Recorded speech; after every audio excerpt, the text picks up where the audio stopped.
podcast. We are in the midst of a season now. We got games to talk about. We got lineups and starting lineups and rotations and coaching decisions, all that kind of stuff that we can critique and act like we know what we're talking about. I got Gil and Blake, like we've been doing for a while now here. How you guys doing today? Good. Fantastic.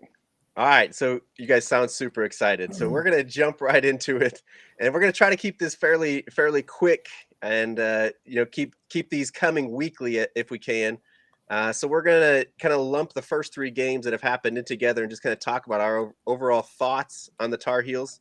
But just so that you know, in case you guys live under a rock and aren't watching the Tar Heels, and this is the only place you hear about it, we beat Loyola of Maryland 83-67. Kind of a close one with Brown, 94-87. There was some question in that one, and obviously we'll talk about that. And then last night we have a true road game, College of Charleston, and we kind of pull away late to win 94-83. Gil, let's go to you first. Kind of, again, just your overall thoughts on the Tar Heels so far this season. I like that we can score the basketball again. After 2 seasons where that was a struggle, it's nice to see us be able to put the ball in the hoop. On the flip side of things, defensively, we've got a long way to go. It is early in the season, and I think there's time for this group of players to gel together. They're still getting to know each other. There's a lot of new faces and new places. So I think early returns are really positive. Getting that true road test and coming out victorious there at the College of Charleston was promising, especially with so many upsets on the landscape of college basketball right now. Yeah, so I don't know if again, you guys can correct me if you feel differently, but nobody was too worried. Everybody was kind of excited. Lots of hype over Hubert's first game after the first one. That second one against Brown kind of brought everybody's eyebrows up, and we kind of saw, kind of what our defense is now. It was a little bit improved last night. What are your thoughts so far this year, Blake? I still think that there's questions as to what everyone's role really is with the team. And what that rotation looks like. I'm still a little bit perplexed every game when, which five players come out first, and then when, substitutions happen and, all those things. But the one thing I do like is that there are a lot of options. This team has, a lot of scoring options. There's guys that can put in 20 on any given night. We've seen 6 20-point games already, and there's 5 guys averaging double-digit points. That is a really good sign. To Gil's point, the defense does look shaky. I do think that that'll get better. I think that that's something that you'll see improve over time. I would rather have the offense now and give the defense time to improve. We've seen what, North Carolina teams with a lack of offense look like, and it is very, very ugly. A system that's predicated upon scoring, you don't want to be playing in the 50s. So right now they're averaging 90.3 points a game. That's the first time they've been there for a while now. It's been a few years since we've seen scoring like this. So that's definitely the positive. I would like to see a little bit more in terms of solidifying that rotation and sort of what that looks like. And I also think there's questions to be answered in terms of the point guard position and where we go when players are in foul trouble, which we saw last night. Yeah, so I heard, I think it was maybe the Carolina Insider podcast, but we've had 4 guys score, and I don't think maybe last night added a 5th one, but we've had at least 4 guys score 20 points already in a game. That was through the first 2 games. And I don't know if Caleb was one of those or if that's added now that we have 5 of them that have scored 20 points, but the offense is there. The defense obviously is questionable, and I think like you said, Blake, coming off of last couple of seasons, the scoring is a lot of fun now to see. We see, some explosive plays. We see, guys look confident in shooting. Several guys, I think people feel a lot better about Caleb shooting this year. RJ showed at the end of that Brown game that he can hit big shots. So a lot of offense out there. A lot of people are harping now on the defense. But you brought up kind of the rotation, the starting lineup.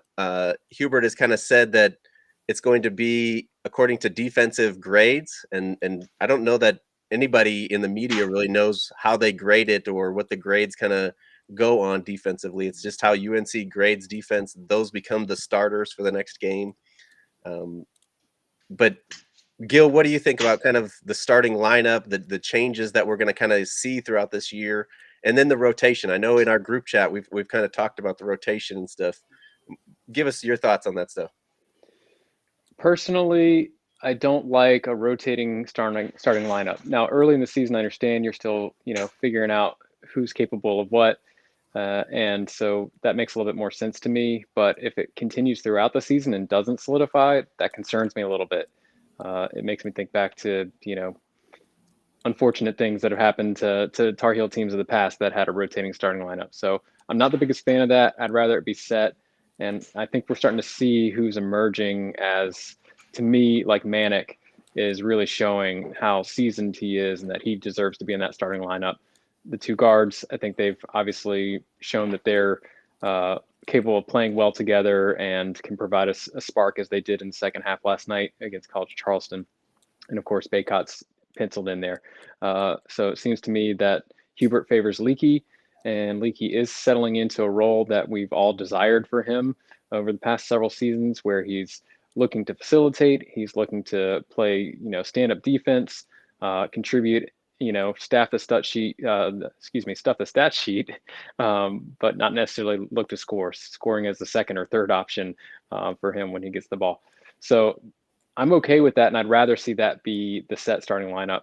I have mentioned in our group chat that I would love to see the Diaper Dandies. I'm missing seeing the freshmen out there getting an opportunity, if just for a few minutes. I want to see some more styles on the court, but maybe that's just me, personally wanting to see that. But the rotation has been very tight so far, and it's been effective. We've got 3 wins, so and we got some heavy hitters coming up. So I understand why it's tight and why he's trying to get these guys again to build chemistry together. But I still would like to see just a few minutes more for some additional players like Ant as well. Yeah, Hubert's definitely a lot tighter with his rotation, his lineup early. Roy, we would see 10, 11 guys, in the exhibition and early games like this. But like you said, we are 3-0. That's where we want to be. It's going to be tested this weekend, obviously. Let's kind of dive into there. Blake, I'll let you if you have any last statements on the rotation. I think you like it tighter, especially going into preparing for Purdue, and let's transition into this weekend and what we kind of expect to see from the Tar Heels going up against possibly 2 top 5 teams. If we beat Purdue and Villanova wins against Tennessee, as their rankings suggest they would do, we would see 2 top 5 teams, but definitely 2 top 20 teams that we're going to play this weekend. Not to mention even Asheville that comes up the following Tuesday. So a quick turnaround even after those 2 tough games to take Asheville on. But just kind of going into those games, what you expect. So about the rotation in the minutes, Hubert Davis has been around the game for a long time. He's played the game. He's been an analyst of the game for a number of years, and he was under Roy Williams for 9 seasons. He's no stranger to elite, high school basketball players joining the Tar Heels and coming up and either playing immediately or having to earn their way into the rotation. If he had a gold mine on that bench, he'd be playing it. Okay. If he had Kobe White, he'd be playing him. If he had a player, for argument's sake, we're seeing what he's really worth now, Cole Anthony. Maybe he's holding them back so that they come back next year. Maybe Cole didn't show it during his time on campus, but Cole Anthony is now showing exactly how good he is. And I think hasn't even hit his stride yet. If he had that sitting on the bench, he would be playing it. If Dontrez Styles was ready to take severe minutes, if DeMarco Dunn was ready to take minutes, he'd be taking them. Last night, Justin McCoy, who played 2 seasons at what I think most people would agree is a top-tier college basketball program, got 9 minutes and had no impact on the game whatsoever. He had 2 rebounds. He shot 1 shot, had a turnover and a foul. If these guys were ready to play, and keep in mind, look at the games that we've been seeing. Okay, Brown, that game was in doubt to the very end. Last night, took a come from behind. It took a massive performance from multiple players. It took terrific shooting in the second half. If Dunn or Styles could come in there and really make a difference, they would be doing it. We're not sitting on a Chet Holmgren. We're not sitting on a Paolo Banchero or anybody else on the bench who, or Caleb Houston, who's already in the good graces at Michigan of literally being in the starting lineup and playing tons of minutes and being there in the waning moments. That's not who we have on the bench. We've got guys who are going to be very good players, but they're not there yet. But you mentioned just a few moments ago about what happens when you have foul trouble, and what about, getting these guys like Anthony Harris an opportunity to run the point for a few, to be ready in case that situation comes up in a in an ACC contest later down the road. 100%. And I absolutely trust Hubert Davis that if he's not putting these guys in the game, that they are not ready. So when you have a situation, I think it only goes to my point even more. You have a situation like last night and you still don't see Dunn. You still don't see Harris. Now, I'm not saying I necessarily agree with Harris not being out there more. I think Harris could fill some minutes. I'm not overly concerned that we're not seeing Dunn. Would I like to? If we were playing Colgate and we were winning, 97-40, would I want to see Dunn? Absolutely. I want to see Dunn as much as the next guy. But if we're playing tight games and these guys aren't on the floor, that's pretty indicative of how Hubert Davis feels about what they can provide to the team right now. So what I would like to see and what I think we should see are two different things. And to Dan's point, very quick turnaround. You've got one exhibition game, and then you've got 3 games, 2 of which were very, very difficult. They were not easy wins. And then all of a sudden you've got Purdue, you've got either Tennessee or Villanova. And then the games after that don't get a whole heck of a lot easier. I mean, there's a really difficult non-conference schedule that you could argue is the toughest in the nation. So I don't think that you can just throw freshmen out there and say, well, let's just give them a few minutes. Those few minutes could be the difference in the game. You see what it's like taking Baycott off the floor for just a few minutes and trying to get him some time to under the 8 TV timeout.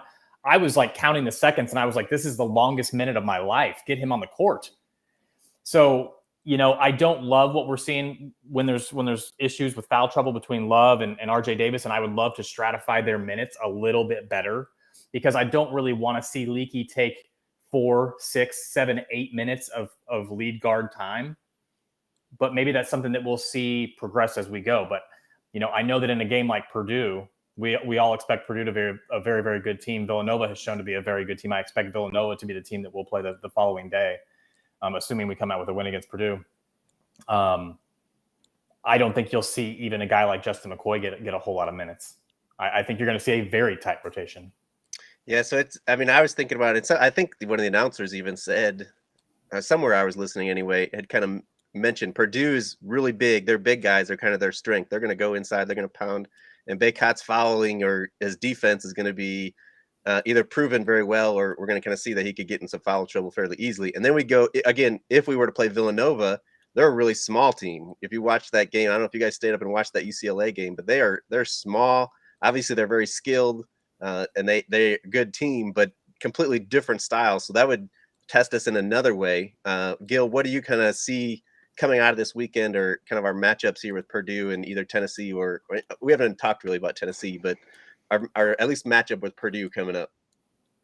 Well, I tend to be optimistic, but I think I would be content with a 1-1 record with the level of talent that's going to be at this tournament. And I don't know exactly how that's going to play out. Villanova is going to be a tough win, and Purdue is going to be a tough win. And they are going to challenge us in different ways, even Tennessee, if we end up seeing them. So I'd be happy with 1-1 coming out of this. And, at this point in the season, 4-1 after the early non-conference schedule with a true road game and 2 top 25 teams back to back. I think that'd be really positive. Our guards, I think in a lot of ways, I feel like Armando Baycott is stable and we know what we're going to get out of him night in, night out, minus, possible foul trouble. But the guards, that's the X factor, which is going to make or break us. I feel like that was the difference in the 2 halves last night, how they're performing, how they're playing, if they're getting shut down or if they're making shots. That's the difference between a W and an L, I think, for this team for the most part. So that's what I'm looking for this weekend is that those 2 guards continue to excel and, kind of lead the team in the second half, closing out games, making free throws is going to be crucial. Yeah, so maybe I'm being a little pessimistic, but I kind of hope for 1-1. I kind of, I'm assuming you're with a 1-1 record, you're saying we beat or lose to Purdue and win the second game against either Tennessee or Villanova. It's probably the most likely scenario. Right. And so again, we haven't talked about Tennessee, but they're kind of ranked. Again, I don't necessarily like early season rankings, but they're ranked right around us. And I've only seen scores. I haven't seen them play, but they look like they're playing pretty well for a top 20 team. So it's very likely we come out of this week, or not, maybe not likely. It's very possible we come out of this weekend 0-2. I think we come away 1-1. That's a pretty good outcome. Obviously 2-0 would be awesome, but so you're kind of predicting 1-1 here, Blake. I don't know if you need any time here to think about what your record is you're going to predict over this weekend, but as you're thinking about it, just some guys popping in here to support the show. We got 300 here. Tar Heel Nation. He says Hubert is a good coach. Last night he showed it, and he was just glad to see us back here podcasting. Carl also jumped in here. He says he's loved what he has seen so far, which obviously, I mean, minus the defensive breakdowns, you have to like that we're 3-0. And then we were talking about Styles a little bit earlier. 300 loves what he. Oops, wrong one I hit there. But he loves what he has seen from Styles, and he's going to be very good. And I think he's talking about Walker Kessler there. Or Walker Miller. Walker Miller's been outstanding. He is fantastic. But at a different level, though, too. 100%. But, Walker Miller's a guy, I think, I was actually just thinking before we put that on the screen that we could use minutes from a guy of that size. And I think he's actually a pretty decent player who didn't get a lot of minutes. But look who he was playing behind. He was playing behind Brooks and, Baycott and Kessler and all these guys.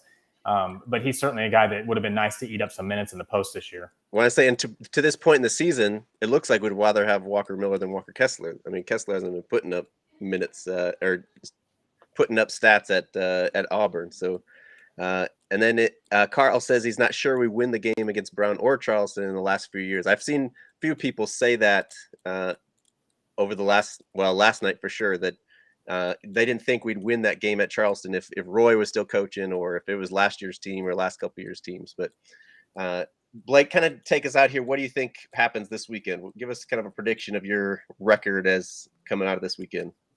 I have no clue.